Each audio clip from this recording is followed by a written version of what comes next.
Hello, Internet. There's going to be significantly reduced portions of my face today. But don't worry too much. Because Rome. Yes, this edition of the Boffnet Abroad comes to you from the fair city of Rome, home of some coffee, a horse, and something about Western civilization as we know it. This meagre video will show you at least some of the mind-boggling things I saw on my voyage, which in turn only cover the most minute fraction of all there is to see. As those of you with ears will be able to tell, I'm dubbing over most of this video, partly because the sounds of Rome obscure my dulcet tones just a little, but mostly because I didn't know much or anything about some of the places that I went to, and so I couldn't say much while I was there. And now I do, so I can. Let's look at some Rome.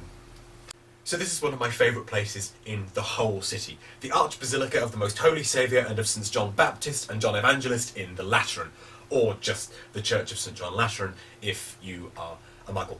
This massive church was consecrated under the Emperor Constantine in 324 AD by Pope Sylvester I. When Constantine conquered his predecessor Maxentius and took over all of his land, he gave over the land on which the church is now built over to the Pope of the time, Pope Miltiades. Constantine was the first Christian Roman emperor. For more information, consult Google. Since its consecration, it's grown exponentially. It was damaged by fire, and then damaged by fire again, and then eventually it took the form that it does today, which seems to include St Thomas, in all his doubt, taking some sort of biblical selfie. What's truly amazing about this place, though, is that it is still the official papal seat, which is why it's called Archbasilica, and other wannabe basilicas, like, say, the Vatican, have to take a back seat. I mean, maybe this is the sort of thing that people just know and that I've only just found out because I'm a simpleton, but we won't think about that. Oh, and there's also an organ that Handel once played on, which is fun. Rather than being Rome's answer to Coronation Street, as I sort of hoped it would be,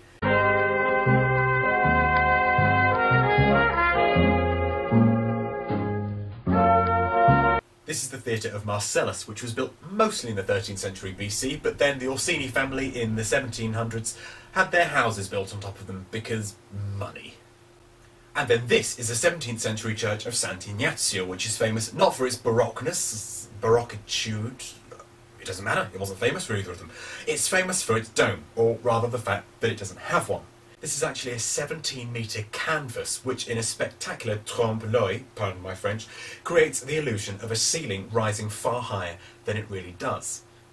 I really wish there were time for more, but why did I choose these places to show to you? Surely for a true Roman experience, you need to go to the Pantheon and the Vatican and that place that sells 150 different sorts of ice cream that I clearly spent the bulk of my holiday in. Well, no, actually.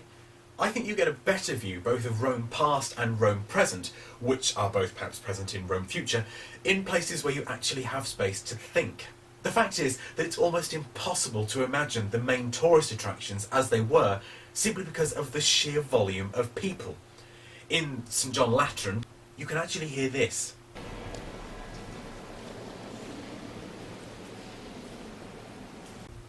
And it's during those rare silences in Rome that you really can throw your mind back and imagine Bellini at work in Piazza Navona or Michelangelo reclined on a scaffolding in the Sistine Chapel.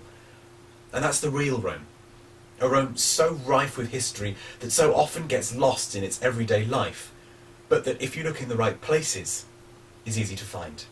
Internet, Jonny sum, et hic Boffnet est.